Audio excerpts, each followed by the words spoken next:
Hi అండి, నమస్తే. Welcome back to my channel. ఇవాళ వీడియోలో బియ్యం పునుగులని ఎలా చేయాలో చూపిస్తాను. ఒక కప్పు రేషన్ బియ్యంతో ఇంటిల్లపాదికి చేసుకోవచ్చు. ఇవి పైన క్రిస్పీగా లోపల సాఫ్ట్గా టేస్ట్ అయితే చాలా బాగుంటాయి. ఇవి తినే కొద్దీ ఇంకా తినాలనిపిస్తూ ఉంటుంది.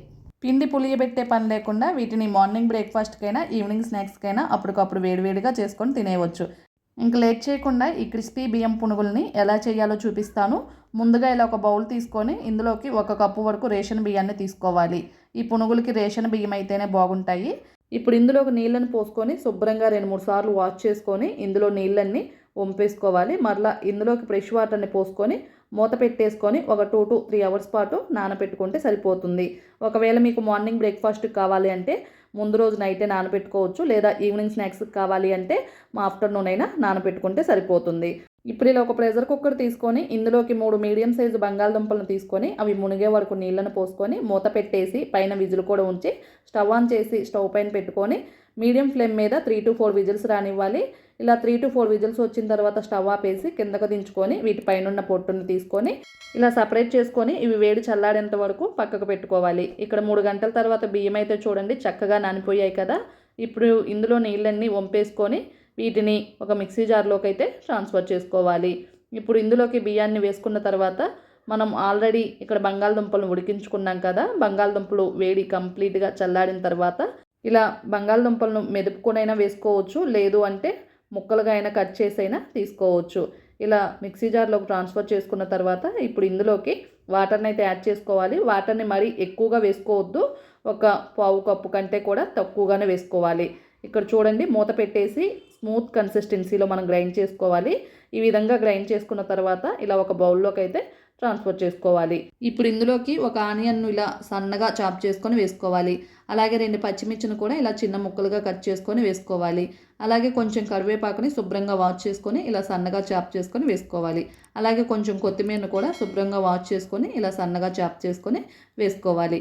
అలాగే ఒక 1/2 టీ స్పూన్ వరకు జీలకర్రను వేసుకోవాలి. అలాగే రుచికి సరిపడా సాల్ట్ను కూడా వేసుకొని కలుపుకోవాలి. ఇక్కడ నేనైతే సోడా వేసుకోవట్లేదు, మీకు ఇష్టం ఉంటే వేసుకోవచ్చు. ఇక్కడ చూడండి పునుగులు వేయటానికి మనకి పిండి కన్సిస్టెన్సీ అనేది ఇలా ఉంటే సరిపోతుంది. ఒకవేళ మీకు పిండి ఇంతకన్నా లూజ్ అయిపోయింది అనుకుంటే మీరు ఇందులోకి పొడి బియ్య పిండినైనా మైదా పిండినైనా వేసుకొని కలుపుకుంటే సరిపోతుంది. ఇప్పుడు స్టవ్ మీద డీప్ ఫ్రైకి ఇలా ఒక కడాయిలో ఆయిల్ని వేడి చేసుకోవాలి. ఇలా ఆయిల్ వేడైందో లేదో కొంచెం పిండిని వేసుకొని చూస్తే తెలుస్తుంది. ఇక్కడ ఆయిల్ అయితే వేడైపోయింది కదా. ఫ్లేమ్ని మీడియంకు టర్న్ చేసుకొని మనం రెడీ చేసుకున్న బ్యాటర్లో నుంచి ఇలా చేతిలోకి ఇలా కొంచెం కొంచెంగా తీసుకొని ఇలా చిట్టి చిట్టి పునుగుల్లాగా వేసుకోవాలి. ఇక్కడ చూడండి మనం ఇలా ఆయిల్లోకి వేయగానే ఒక్కొక్కటి ఇలా చక్కగా పైకి తేలుతూ వస్తున్నాయి కదా. మరి ఎక్కువగా వేసుకోకుండా ఇలా ఆయిల్కి సరిపడా మాత్రమే వేసుకొని మీడియం ఫ్లేమ్లో అటు ఇటు 2 సైడ్స్కి టర్న్ చేసుకుంటూ చక్కగా ఫ్రై చేసుకోవాలి. ఇవి మరి ఎక్కువగా కలర్ అయితే రావు, కొంచెం తెల్లగానే అనిపిస్తాయి. చూడండి ఇవి ఈ కలర్కి రాగానే వీటిని ఆయిల్ నుంచి తీసుకొని ప్లేట్లోకి అయితే తీసుకోవాలి. అలాగే మిగిలిన బ్యాటర్ను కూడా సేమ్ ఇదే ప్రాసెస్లో చేతిలోకి పిండిని తీసుకొని ఇలా కొంచెం కొంచెంగా చిట్టి చిట్టి పునుగుల్లాగా ఆయిల్కి సరిపడా మాత్రమే వేసుకొని ఫ్లేమ్ని మీడియం ఫ్లేమ్లోనే ఉంచుకొని అటు ఇటు 2 సైడ్స్కి టర్న్ చేసుకుంటూ చక్కగా ఫ్రై చేసుకోవాలి. ఈ కలర్కి రాగానే వెంటనే ఆయిల్ నుంచి తీసుకొని ఇలా ప్లేట్లోకి అయితే తీసుకోవాలి. అంతేనండి, ఎంతో టేస్టీగా బియ్యం పునుగులు అయితే రెడీ అయిపోయాయి. ఇవి పైన క్రిస్పీగా లోపల సాఫ్ట్గా టేస్ట్ అయితే చాలా బాగుంటాయి. ఇక్కడ నేనైతే పల్లీ చట్నీతో సర్వ్ చేసుకుంటున్నాను. మీరు కావాలంటే కొబ్బరి చట్నీ టమాటా చట్నీతో అయినా సర్వ్ చేసుకోవచ్చు. ఇవి మామూలు పునుగుల కంటే కూడా చాలా టేస్టీగా ఉంటాయి. అలాగే ఎక్కువసేపు క్రిస్పీగా కూడా ఉంటాయి. 1 కప్పు రేషన్ బియ్యంతో ఇలా ఇంటిల్లపాదికి చేసుకోవచ్చు. మార్నింగ్ బ్రేక్ఫాస్ట్కి కానీ ఈవినింగ్ స్నాక్స్కి కానీ పిండిని పులియబెట్టే పని లేకుండా ఇలా అప్పటికప్పుడు వేడివేడిగా చేసుకొని తినేయవచ్చు.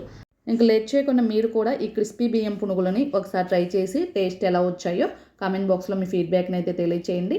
మీకు ఈ వీడియో నచ్చితే లైక్ చేయండి. అలాగే మీ ఫ్రెండ్స్కి రిలేటివ్స్కి షేర్ చేయండి. కొత్తగా మన ఛానల్ చూసే వాళ్ళు ఎవరైనా ఉంటే సబ్స్క్రైబ్ చేయడం మర్చిపోవద్దు. పక్కనే ఉన్న బెల్ ఐకాన్ని యాక్టివేట్ చేసుకోండి. Thank you for watching.